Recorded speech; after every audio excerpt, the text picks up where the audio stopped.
subscribe to my channel.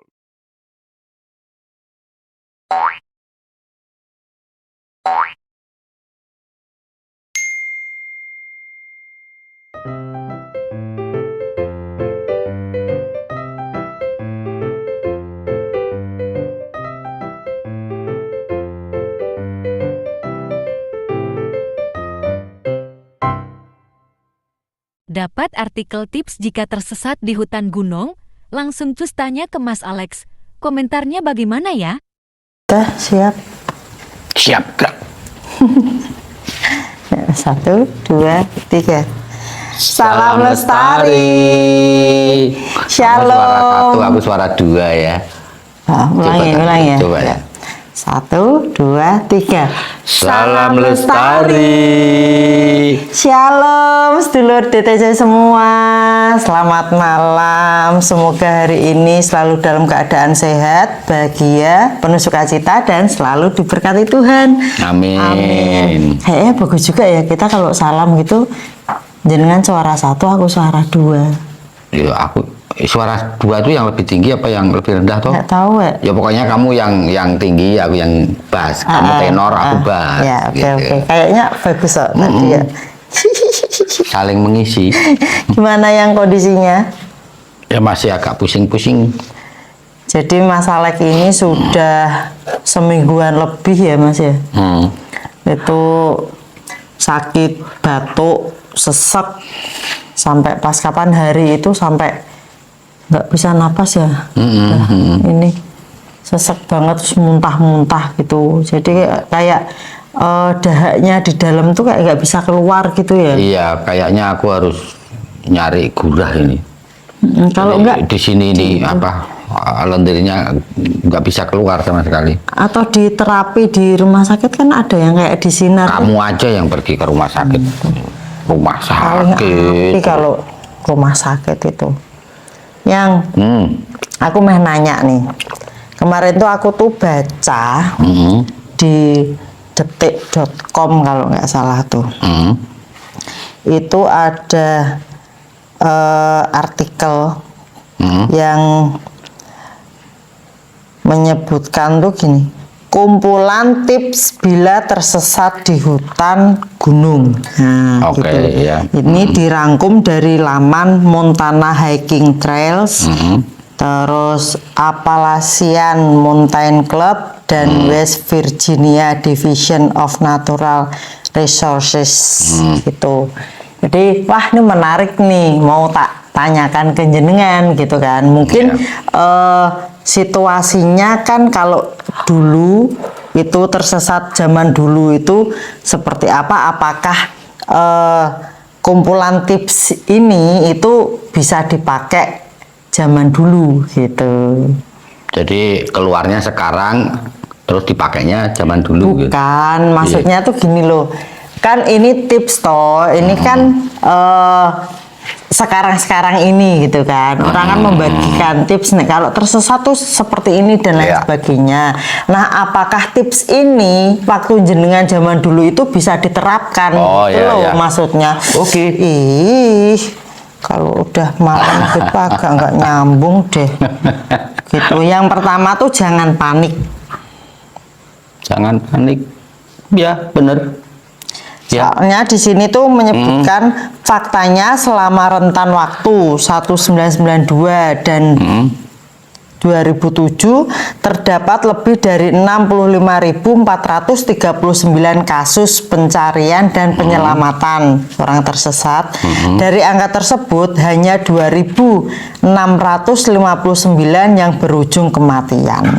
Artinya kamu punya peluang besar 96% untuk berhasil pulang ke rumah gitu. Iya, memang kepanikan ini kalau di hutan, apalagi di hutan gunung itu bisa fatal. Karena kalau panik kan jurang yang tertutup sama semak belukar itu nggak kelihatan gitu. Jadi harus lebih lebih pasrah.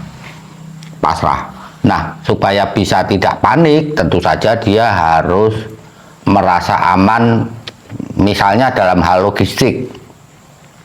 Paham nggak? Jadi supaya dia nggak panik, salah satu yang bikin panik kan, aduh makanan habis. Nah, berarti untuk bisa tidak panik harus mengenali apa saja di hutan itu yang bisa dikonsumsi gitu. Nah, pas betul. zaman jenengan tersesat itu tahun 85 ya kan. Itu apakah jenengan itu dengan pengalaman mendaki yang belum begitu banyak juga kan? Itu jenengan ada kepanikan enggak waktu itu? Kalau pas di hutannya itu nggak panik, kita panik itu justru waktu di puncak itu.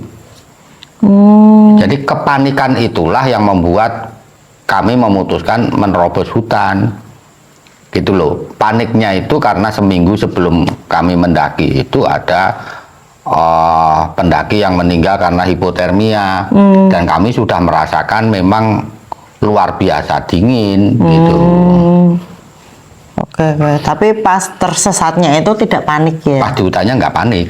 Nah, terus ini yang tips yang kedua, tiup peluit yang dibawa. Nah, sekarang kan mungkin perlengkapan pendakian itu kan sudah sangat lengkap ya kan, termasuk ada peluit juga itulah. Zaman dulu jenengan itu Peluit ini akan tergantung dari jarak yang memisahkan kita dengan rute yang sebenarnya. Paham nggak? Jadi kalau jaraknya begitu jauh, peluit mungkin nggak bisa terdengar, apalagi kadang di gunung itu kan ada angin yang cukup besar gitu. Tapi ya tetap penting peluit itu, karena sebelum tersesat jauh itu kan bisa ditiup. Paham nggak? Tapi kan juga tergantung ada atau tidaknya pendaki. Tapi kalau sekarang relevan itu pendakian cukup ramai. Kalau dulu saya kira nggak akan banyak pengaruhnya. Misalnya pada waktu saya mendaki Slamet itu kan kami satu-satunya rombongan yang mendaki karena UPL itu nggak jadi mendaki toh. Berarti kalau zaman dulu nggak ada pengaruhnya ya? Kurang relevan ya. Karena pendakian masih sepi. Kalau sekarang saya kira akan sangat membantu. Terus yang ketiga nih, yang tandai wilayah tempatmu berada. Ya bisa. Setidaknya itu bisa membantu tim SAR ya. Kita akan membantu tim SAR. Jadi misalnya mematahkan ranting misalnya, mematahkan ranting pohon itu, atau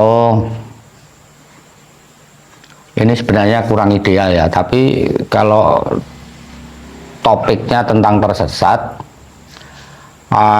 misalnya kita bawa rafia. Tali rafia yang warnanya mencolok gitu, kita potong kecil-kecil, kita ikatin gitu, itu juga pasti akan membantu tim SAR. Gitu. Kalau di sini toh yang gini, karena kamu sedang dalam posisi tersesat, tentunya ingin terlihat jelas kan, supaya tim SAR atau teman atau regu pencari itu bisa mendeteksi lokasimu kan gitu.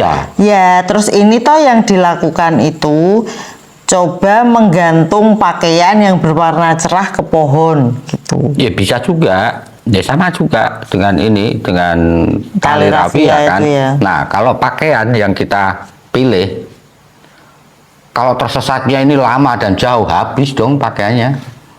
Disobek-sobek itu. Padahal di gunung udaranya cukup dingin. Jadi kita juga butuh pakaian untuk menghangatkan. Belum lagi kalau kita mau bikin api unggun dan tidak ada starternya, misalnya basah, kita kadang-kadang bakar pakaian, kita korbankan pakaian kan. Jadi guna pakaian itu kalau hanya sekedar untuk menandai, kalau gunung dan rimbanya tidak luas, ya nggak apa-apa. Tapi kalau seluas Gunung Slamet atau Gunung Semeru ya habis pakaiannya. Nggak ini ya, nggak kelihatan juga ya. Iya. Berarti kalau sekarang-sekarang ini mungkin masih relevan lah ya. Iya, ya. Tergantung kelebatan hutannya. Iya, dan tergantung situasinya itu. Yang keempat yang bangun perkemahan. Gitu. Jadi menembus hutan gelap gulita tanpa panduan justru akan mempersulit pencarian dalam banyak kasus. Jadi disuruh mencari lokasi yang strategis untuk bikin kayak apa ya, bivak mungkin ya. Iya benar, itu bivak, dan biasanya di situ kan ada api unggun. Tapi tempatnya kan memang harus agak terbuka supaya kita tidak membakar hutan. Sebab kalau membakar hutan, selain kita merusak lingkungan, berarti kita membakar diri sendiri juga kan. Itu jadi cari tempat yang agak lapang, bikin bivak, bikin api unggun, tapi harus dilokalisir supaya tidak membakar semuanya. Jadi jangan-jangan kita sudah tersesat malah kebakar lagi kan gitu. Gitu. Kalau bawa tenda ya enak aja ya, maksudnya kan cari tempat bikin tenda gitu. Nggak bisa. Kalau kamu tersesat di hutan gunung, di mana Indonesia itu berarti kebanyakan hutannya kan hujan tropis ya. Itu lebat sekali, kamu nggak akan bisa bawa tenda. Kamu pasti terpaksa meninggalkan itu. Kecantol-cantol. Gitu. Ransel itu juga susah itu dibawa. Kalau misalnya kita itu nggak bisa bikin bivak nih, atau mungkin bahan-bahan untuk bikin bivaknya itu kita tidak temukan, terus kita cuman di bawah pohon yang agak lebat apa yang agak besar gitu, itu bisa nggak sih nolong gitu? Bukan, jadi bivak ini selain untuk perlindungan, ini juga kalau ditemukan tim SAR akan tahu gitu loh. Oh mereka pernah camping di sini, gitu loh, ngecamp di sini. Dan nggak mungkin lah di hutan nggak bisa bikin bivak kecuali memang males. Kan kita bisa patah-patahkan ranting. Ya kalau misalnya itu besar-besar gitu kan, misalnya nggak bawa alat kan matain kan susah. Nggak mungkin lah, tetap ada pohon yang kecil, pasti ada itu. Berarti tetap bisa. Ya, karena bivak ya, itu bukan hanya penting untuk perlindungan, tapi setidaknya kalau ditemukan itu tim SAR itu bisa memperkirakan, oh mereka sempat bermalam di sini berarti berapa malam. Nah, berarti kira-kira ke sana kan dari bivak itu kan tinggal dicari mana belukar atau pohon yang tersibak dilewati gitu loh. Oke.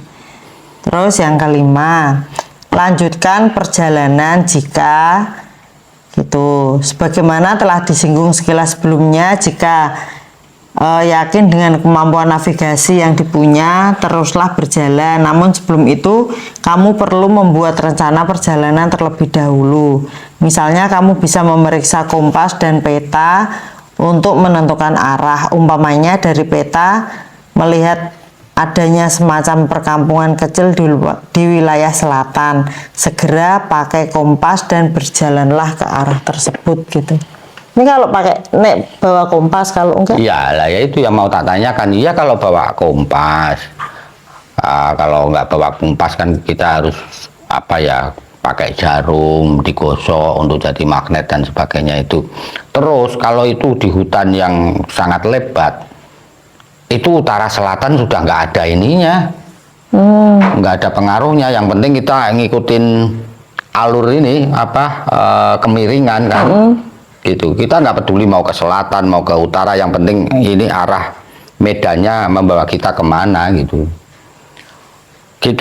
Terus nih kayak zaman jenengan dulu itu kan nggak bawa kompas kan? Nggak bawa kompas, nggak bawa peta. Iya nggak bawa peta. Lah itu terus ya itu melanjutkan perjalanan. Iya, harus tetap mengurangi ketinggian gitu sampai di desa manapun kan gitu. 6. Ikuti sungai ke arah bawah. Iya itu yang dulu itu saya putusin ketika kami berputar-putar itu, akhirnya kan saya putusin untuk mengikuti air. karena air tidak mungkin berputar ke atas. Jadi secara teori ini benar, tetapi kalau ini kemudian diartikan betul-betul mengikuti sungainya, ini bahaya juga, karena sungai di gunung itu paling miring sedikit jurang, miring sedikit jurang. Jadi ini harus diartikan berpedoman pada sungai. Paham ya? Jadi kalau ini membentuk jurang ya kita harus naik ke punggung bukit, jangan coba-coba menuruni jurang itu, karena seringkali meskipun pas tidak berair itu licin, gitu. Lumut gitu ya. 7. Coba berjalan menuju setiap penjuru mata angin. Hah? Contoh mudahnya, kamu bisa coba menuju arah yang menurutmu punya peluang mengarah ke tempat penting. Gitu. Oh, itu kalau menurut pengalaman ya nggak applicable, tidak bisa diaplikasikan. Ya bagaimanapun kita harus tunduk sama medan, harus ngikutin kontur tanah gitu. Tapi ini kayak jenengan dulu yang waktu di batas vegetasi itu toh, yang terus dibagi Mas Gagah ke arah sana, Mas Iqbal ke arah sana itu toh. Ini tadi temanya apa? Kan di dalam hutan. Kalau sebelum masuk hutan ya bisa. Tapi ini kan gini, saat melakukannya ingatlah untuk selalu meninggalkan penanda atau jejak. Tempuh perjalanan selama 5 menit. Kemudian ketika tidak menemui titik terang, segera kembali ke perkemahan. Lalu ulangi lagi dengan cara yang sama ke arah yang berlainan. Gitu. Habis waktumu habis. Gini, ini miring ke sini ya. Masa kamu mau nyoba turun ke sini 5 menit, balik lagi ke sana, ini jelas ini ke sana jurang. 5 menit naik lagi ke sini. Bisa seharian sendiri. Iya, ini loh tinggal ngikutin ini. Jadi kalau ini belok ke sini ya udah belok aja. Gitu. Jangan coba-coba turun ke sini gitu loh. Tapi kan patokannya kan ini, aliran ini. Jangan pindah-pindah loh ya. Nanti patokannya aliran ini terus ganti lagi ikut yang ini gitu. Karena ini mungkin sekali belok ke sana lagi gitu loh. Jadi malah lebih jauh perjalanannya gitu. Tentukan satu aliran sungai dan jangan berubah-ubah. Gitu. Terus yang terakhir, jaga tubuh senantiasa hangat. Iya, betul. Betul. Untuk mencegah hipotermia ya. Iya, selain itu juga kenyamanan kan. Jadi kalau aku yang paling susah sekarang ini ya, kalau tersesat di hutan itu tidak ada kamu yang akan menghangatkan hatiku gitu loh. Aku mah nanya ini, jenengan pas tersesat itu kan jenengan nggak ada tenda, terus nggak ada sleeping bag, nggak ada yang lain-lain, jenengan cuma bawa jaket ya. Iya. Nah, itu apakah jaket itu tuh bisa menghangatkan seutuhnya, maksudnya? Tidak. Lah untuk biar bisa, maksudnya kondisi badan itu tetap hangat terus itu piye? Jadi kadang-kadang begini, pada saat itu biasanya siang itu ya, mulai sore gitu sudah mulai hujan. Nah, nanti hujan ini berhenti ya sekitar sebelum Isya, sekitar itu ya. Nanti Isya itu sampai pagi itu nggak hujan, tapi kan basah. Jadi karena berhari-hari saya terbiasa tidur sambil menggigil. Gitu. Kalau itu ya sudah gimana ya? Pilihannya kan jadi sulit. Kalau saya cara menghangatkan badan kalau tidak dengan pakaian yang kering itu kan bergerak. Tapi kalau saya gerak terus habis tenaganya. Jadi saya tetap harus memaksa tidur. Kalau sudah maksa tidur gitu ya intinya cuma pasrah. Kalau memang dingin ini membawa aku ke hipotermia dan meninggal ya sudah. Yang penting aku sudah berusaha. Tapi begitu bangun, hal pertama yang harus dilakukan itu kan ini harus dikeringin dulu. Diperes dulu Nah, gitu ya. diperes, kebut-kebut, baru dipakai. Sambil jalan nanti kering sendiri kan, gitu. Padahal jalan baru mau kering udah kena keringat.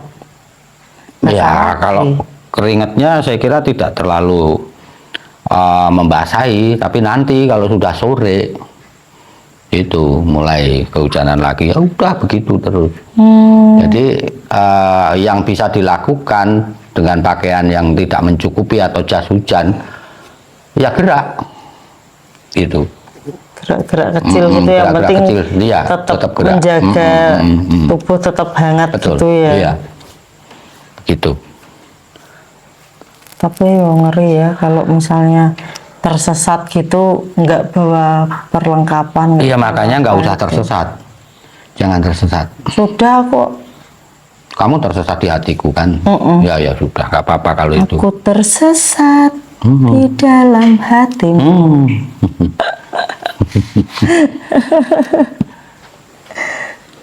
Udah?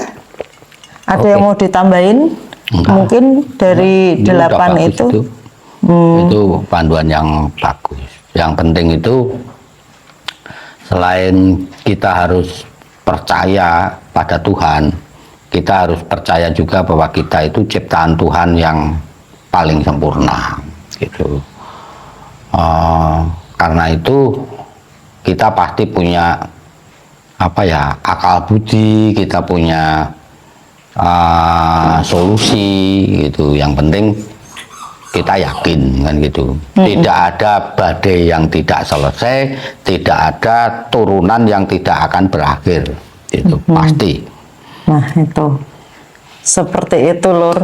Jadi ini tadi kekepoan saya membaca artikel, terus saya cross check ke Mas Alek kalau misalnya terjadi waktu dulu itu apakah tips-tips ini nih bisa dipakai gitu. Ternyata ada yang bisa, ada yang enggak Ya, ya, ada yang enggak relevan ya. Beda zaman ya yang ya. Betul. Gitu. Ya itu tadi Lur video ngobrol kita tentang tips ketika kita tersesat di hutan gunung. Nah, semoga bermanfaat, diambil yang baik-baiknya aja, yang tidak baik di skip aja. Terima kasih sudah menyaksikan Dia Tomblok Channel. Salam lestari. Shalom. Aku kurang rendah. Oh gitu. Satu. Terima kasih sudah menyaksikan Dia Tomblok Channel. Salam lestari. Shalom. Selamat malam sedulur semua.